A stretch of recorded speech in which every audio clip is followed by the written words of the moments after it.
हर हर महादेव। सभी गुरु भाई बहन को हरि गुरु भाई का प्रणाम।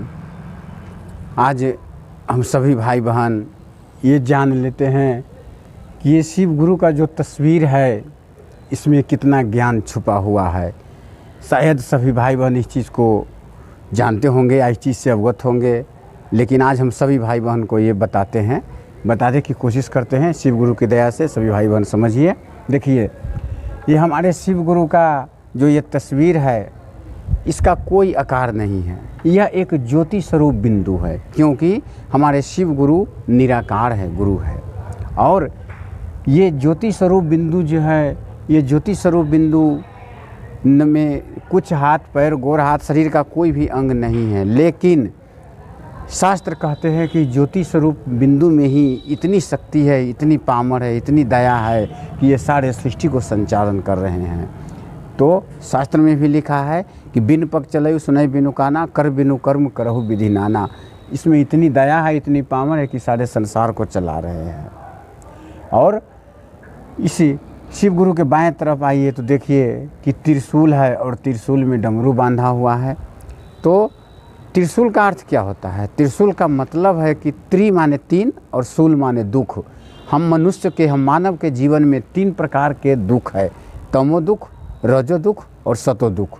इसी तीन दुख को हमारे शिव गुरु के ये त्रिशूल माने इस दुख को खंडन करके हमारे जीवन में तीन प्रकार के सुख ला देते हैं, तमो सुख, रजो सुख और सतो सुख। तो त्रिशूल का ये अर्थ हो गया। अब उसमें डमरू बांधा हुआ है, तो डमरू का क्या अर्थ होता है? डमरू का मतलब है कि जैसे गली में मदारी आते हैं, बंदर वाले भालू वाले अपना डमरू बजा करके लोगों को इकट्ठा कर लेते हैं। जब लोग इकट्ठा हो जाते हैं तो अपना खेल दिखाते हैं और पैसा कमाते हैं। उसी तरह से हम सभी भाई बहन जब चर्चा करते हैं तो ढोलक, हारमोनिया, झाल, माइक लगा करके भजन गाते हैं शिव गुरु का, ताकि सुन करके सभी भाई बहन इकट्ठा हो जाए और फिर हम सभी भाई बहन मिलकर शिव गुरु की चर्चा करते हैं, ज्ञान की प्राप्ति होती है। अब आइए दाहिने तरफ देखिए, शिव गुरु की दाहिने तरफ हाथ उठा हुआ है ऐसे, क्योंकि जब हम शिव को गुरु बना लेते हैं तो हमारे जीवन में हमारे ऊपर शिव गुरु हमेशा हर पल हर क्षण दया बरसाते ही रहते हैं, आशीर्वाद देते ही रहते हैं। इसलिए शिव गुरु का दाहिने तरफ देखिए कि आशीर्वाद हम सभी भाई बहन पर बरस रहे हैं। नीचे आइए तो देखिए कि शिव गुरु की चरण दिखाई दे रहा है। क्यों? क्योंकि किसी भी शिष्य का स्थान गुरु के चरण में होता है, और इसीलिए हम सभी शिष्य को शिव गुरु को चरण की दर्शन हो रहा है। और शिष्य का स्थान गुरु के चरण में होता है, न कि उनके हृदय में, इसलिए चरण की दर्शन हम सभी भाई बहनों को हो रहा है। उससे नीचे आइए तो देखिए हमारे शिव गुरु कमल के फूल पर आसन लगाए हुए हैं, क्योंकि इस संसार में बहुत से लहरदार, महकदार, चटकदार फूल है, लेकिन हमारे शिव गुरु कमल के फूल पे ही आसन लगाए हैं। क्यों?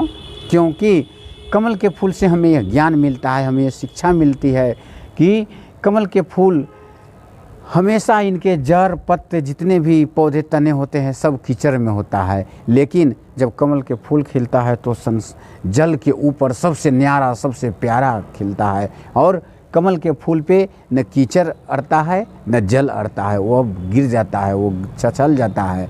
तो इस कमल के फूल से हमें यह ज्ञान मिलता है कि कमल के फूल के समान हम सभी मानव को, हम सभी गुरु भाई बहन को ये संसार रूपी एक कीचड़ है, जिसमें हमारे परिवार, हमारा संसार एक तना, पौधा, पेड़ पौधे के रूप में है।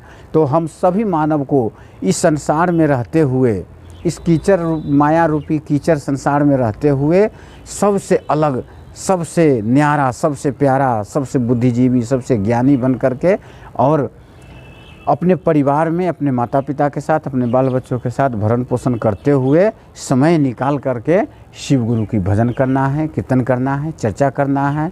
क्योंकि हम सभी भाई बहन को 24 घंटे का रात दिन होता है, जिसमें 24 घंटे ना एक घड़ी आधो घड़ी आधो में पुनिया तुलसी तम्मा साध ले जपे सुबेरा पार।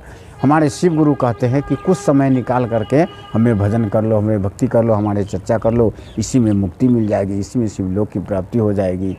तो आज इस वीडियो के माध्यम से इस चैनल के माध्यम से हम सभी भाई बहन को यह ज्ञात हो गया, यह ज्ञान हो गया कि शिव गुरु की तस्वीर में, शिव गुरु की इस फोटो में कितनी ज्ञान छुपा हुआ है और यह ज्ञान हम सभी शिव शिष्य परिवार के लिए अनिवार्य है।